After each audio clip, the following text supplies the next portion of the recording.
Good morning, everyone. My name is Bhavya Parikh, and I am a second year law student. I cracked CLAT in 2022, and I have been teaching for last 2 years to the CLAT students.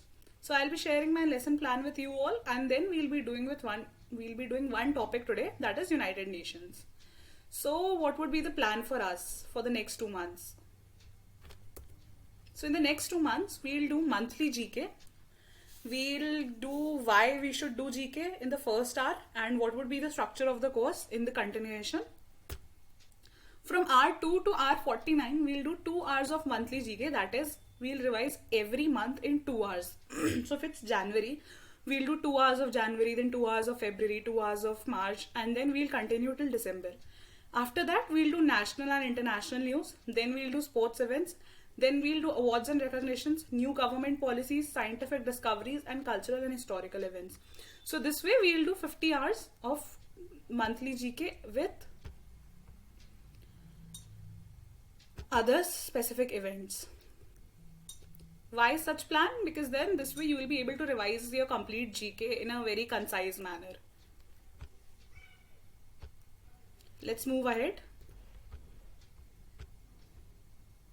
So what would we do in the 50th hour? That is final review and evaluation. I'll create a quiz for you or a test kind of thing, and then I'll quiz you on the questions or on the topics that we have done or we have revised through this. This way you would be able to revise all of those 49 hours together, and if I'm quizzing you on it, you will also have a fair share of idea of what kind of question would come up in your examination.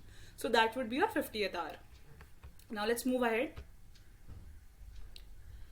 What would we cover in the monthly segment? So we'll cover the news headlines, their significance, the important infographics, famous personalities or leaders born in that month. It covers the important dates of that month as well. Then we'll discuss the impact of such events on the society, because impact is important, because as grave as the impact is, the more are the chances of it coming in your examination. Then we'll have a short poll or a question answer session at the end, so that you all are also engaged and you also know that what kind of questions would come up. Let's move ahead. Let's start with the topic for the day. So today we'll be doing United Nations. Now what is United Nations? So United Nations is an international organization. What is it? It is an international organization. When was it established? It was established in 1945 after Second World War. It is a global organization fostering international cooperation and maintaining peace and security. So it provides a forum for dialogue and collaboration among nations, addresses global challenges collectively. अब बहुत लग रहा होगा कि it is too theoretical, ऐसा कुछ नहीं है. यूनाइटेड नेशंस को एक बार ध्यान से इसके नाम को देखो. यूनाइटेड मतलब एक साथ, नेशंस मतलब सारी कंट्रीज. तो जब सारी कंट्रीज एक साथ आई तो बना यूनाइटेड नेशंस. आगे बढ़ते हैं. कब बना? तो 1945 में. किसके बाद बना? तो सेकेंड वर्ल्ड वॉर के बाद बना. आगे बढ़ते हैं. हिस्ट्री पे जाते हैं यूएन की, कि it was formed in 1945 after second world war. I know बहुत रिपीटेटिव हो रहा है, but this year is very important. हमें पता होना चाहिए कि कब बना.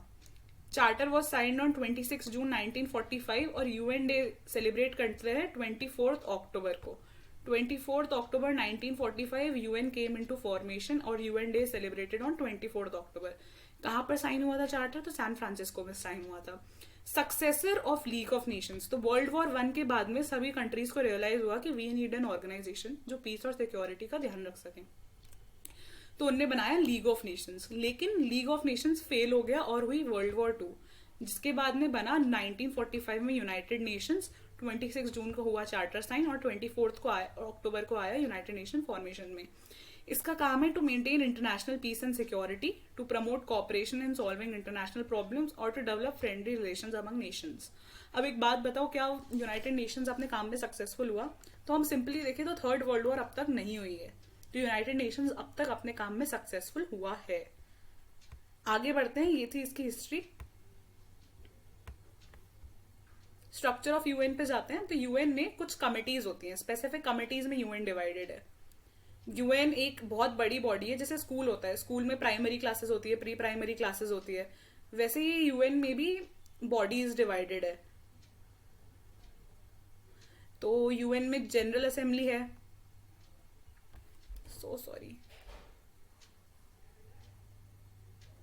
यूएन में स्पेसिफिक बॉडीज है जैसे कि जनरल असेंबली हो गई, जहां पर 193 की 193 countries, how many countries are there, recognised countries are there, तो 193 कंट्रीज आर देयर, तो all member states are represented in General Assembly. It is a big deliberative body जिसमें हर चीज डेलिबरेशन पे काम करी जाती है और सब कुछ किया जाता है. It is the main body of UN, United Nations, ऐसा कह सकते हैं कि जहां पर सारे मेंबर्स रिप्रेजेंटेड है. फिर आता है Security Council, that is the second most important, not the second most important but the second body that we are discussing. इसमें होते हैं 15 मेंबर्स. 15 मेंबर्स, उसमें से होते हैं 5 आर द परमानेंट मेंबर्स जिनके पास होती है वीटो पावर, और उनके अलावा होते हैं 10 non permanent members. Non permanent members में कौन कौन हो गए, जैसे हर 2 साल में ये कंट्रीज चेंज होती रहती है, तो इंडिया के पास अभी नॉन परमानेंट मेंबर का स्टेटस है. उसके बाद में आती है secretariat. Secretariat is the administrative arm. जैसे एक स्कूल में डायरेक्टर प्रिंसिपल स्कूल को चलाते हैं ना, वैसे यूएन को सेक्रेटरी जनरल हो गए, डेप्यूटी सेक्रेटरी हो गए, डायरेक्टर जनरल हो गए, ये सारे ऑर्गन्स हो गए, ये सारे अथॉरिटेटिव पार्ट्स हो गए. अभी कौन सेक्रेटरी जनरल है, तो मिस्टर आंतोनियो ग्यूटरिच, तो वो भी सेक्रेटरी जनरल है. उसके बाद में आती है स्पेशलाइज्ड एजेंसी, जैसे यूनिसेफ हो गया, डब्ल्यूएचओ हो गया, यूनेस्को हो गया, ये होती है स्पेशलाइज्ड एजेंसी. यूनिसेफ का काम क्या है कि वो सिर्फ चिल्ड्रंस राइट पे फोकस कर रहा है, डब्ल्यूएचओ ग्लोबल हेल्थ इनिशिएटिव पे फोकस कर रहा है, यूनेस्को एजुकेशन पे फोकस कर रहा है. तो इनकी स्पेसिफिक एरियाज हैं जहां पर ये स्पेशलाइज्ड एजेंसीज काम करती हैं. यूएन और इंटरनेशनल लॉ, तो यूएन एक बहुत ही कोडिफाइंग और डेवलपिंग इंटरनेशनल लॉ में एक सेंट्रल बॉडी है, और कहाँ पे ये लॉज को अपहेल्ड किया जा रहा है, तो वो हो रहा है इंटरनेशनल कोर्ट ऑफ जस्टिस में, जो कि यूएन का प्रिंसिपल जुडिशियल ऑर्गन है, जो कि लीगल डिस्प्यूट्स को स्टेट्स के बीच में सेटल करता है. आगे चलते हैं ह्यूमन राइट्स. तो United Nations human rights council करके एक ऑर्गन है यूएन का ही, वहां पर उसमें यूडीएचआर साइन हो रखा है, United universal declaration of human rights, जिसे अडॉप्ट किया था 1948 में, और एक ये फाउंडेशनल डॉक्यूमेंट है जो फंडामेंटल ह्यूमन राइट्स का आउटलाइन कर रहा है. हमारे फंडामेंटल राइट्स जो है इंडिया के कॉन्स्टिट्यूशन में, वो भी इस यूएन के डॉक्यूमेंट पर बेस्ड है.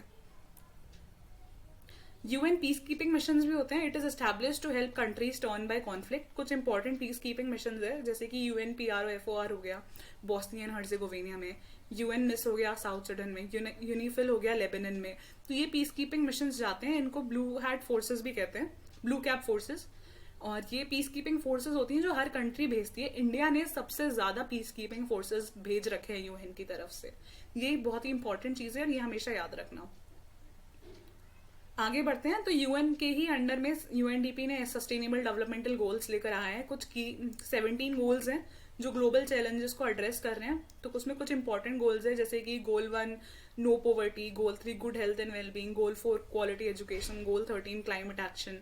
तो ऐसे ये सस्टेनेबल डेवलपमेंटल गोल्स है जो यूएनडीपी के अंडर आए हैं. So this was it for today. This was just a brief of United Nations. We'll be doing everything in detail in 2 hours, and we'll be doing questions as well. Hope to see you all. Good day.